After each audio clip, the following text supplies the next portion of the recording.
And sir faculty గూడా మంచి experience ఉన్న ఫ్యాకల్టీ గావచ్చు, లేకపోతే వీళ్ళు ఫ్యాకల్టీ నుంచి పిల్లలకి అందుతున్న సపోర్ట్ గావచ్చు. ఇవన్నీ ఎలా ఉంటాయి? ఇక్కడ ఫ్యాకల్టీ అందరూ కూడా పీహెచ్డీలు చేసిన వాళ్ళు ఉంటారు. ఐఐటీ, ట్రిపుల్ ఐటీలో అండ్ ఇంటర్నేషనల్ వైడ్ ఫ్యాకల్టీ చేసిన వాళ్ళు ఉంటారు. అమిటీ యూనివర్సిటీ, అమిటీ ఎడ్యుకేషన్ గ్రూప్లో 6,000+ ఫ్యాకల్టీ ఉంటారండి. All over India and world wide ఉన్న యూనివర్సిటీస్లో.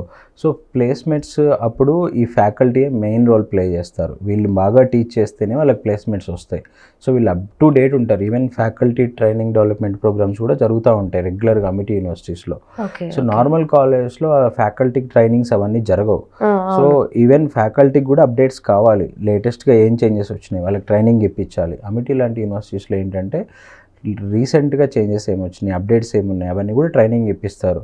సో అండ్ స్టూడెంట్స్తో వీళ్ళు కోఆర్డినేషన్ ఎలా ఉంటుందంటే, ఏదో మన అమిటీ యూనివర్సిటీలో బీటెక్లో పర్టికులర్గా లిమిటెడ్ స్ట్రెంత్ ఉంటారండి.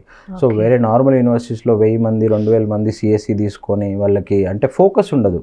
పర్టికులర్గా అంతమంది స్టూడెంట్స్ ఉన్నప్పుడు ఫ్యాకల్టీ కూడా ఫోకస్ చేయలేరు, లిమిటెడ్ ఫ్యాకల్టీ ఉంటారు అక్కడ.